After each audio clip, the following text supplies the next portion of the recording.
یعنی عذاب قبر پہ ہمارا بڑا بلیف ہے، اور اتنا سٹرونگ بلیف ہے کہ ہم 5 دفعہ دن میں نماز کے ساتھ عذاب قبر سے یا قبر کے لیے آسانیاں مانگتے ہیں.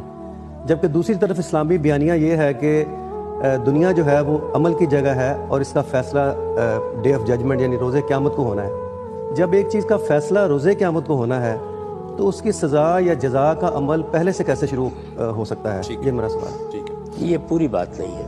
پوری بات یہ ہے کہ اس دنیا میں اللہ تعالیٰ نے ہم سب کو امتحان کے لیے بھیجا ہے. یہ امتحان سب کے لیے برپا ہے، میرے لیے بھی، آپ کے لیے بھی، ماضی کے لوگوں کے لیے بھی، حال کے مستقبل کے لوگوں کے، قیامت تک یہ ایسے ہی جاری رہے گا.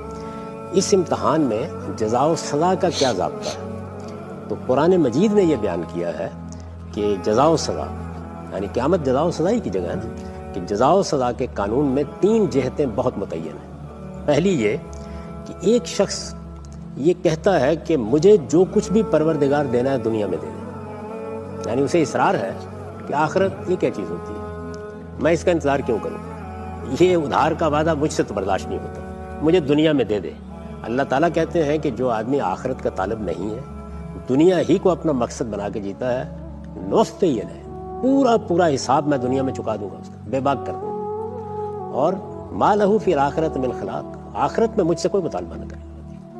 یہ فیصلہ اللہ تعالیٰ نے سنا دیا ہے. تو اس لیے ایک جزا و سزا تو وہ ہے کہ نہیں ہو جاتی ہے. یعنی جو نیکی کی ہوتی ہے نا، بہت سے لوگ نیکی کرتے ہیں، خیر کرتے ہیں، وہ کہتے ہیں کہ ہمیں اس کا جزا یہی ملنا چاہیے. اس کے بارے میں قرآن مجید نے بالکل صراحت سے بیان کر دیا کہ یہی حساب کیا جاتا ہے. اس کے بعد اب دوسری چیز دیکھیے. دوسری چیز یہ ہے کہ جو پیغمبروں کی اقوام ہے، یعنی جن کی طرف پیغمبروں کی بعثت ہوئی، رسولوں کی بعثت ہوئی، جیسے کہ قرآن مجید نے بیان کیا ہے کہ ہر امت کی طرف ہم نے، سیدنا ابراہیم سے پہلے تو یہی طریقہ رہا کہ وَلِكُلِّ أُمَّةٍ رَسُولٌ فَإِذَا جَاءَ رَسُولُهُمْ قُضِيَ بَيْنَهُمْ بِالْقِسْطِ وَهُمْ لَا يُظْلَمُونَ. جب ان کے رسول آ جاتے تھے تو ان کا فیصلہ اسی دنیا میں کر دیا جاتا تھا. ان کے لیے قومی سطح پر افرادی فیصلہ تو پھر وہیں ہوگا، لیکن قومی فیصلہ یہی ہو جاتا تھا.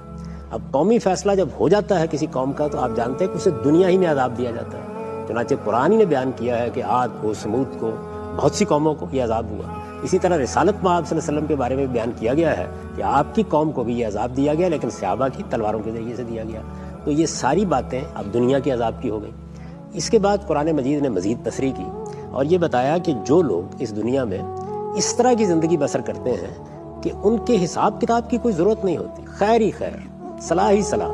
میں مثال دوں گا، جیسے سیدنا ابو بکر کی شخصیت ہے، یا انبیاء علیہ السلام کو لے لیجیے.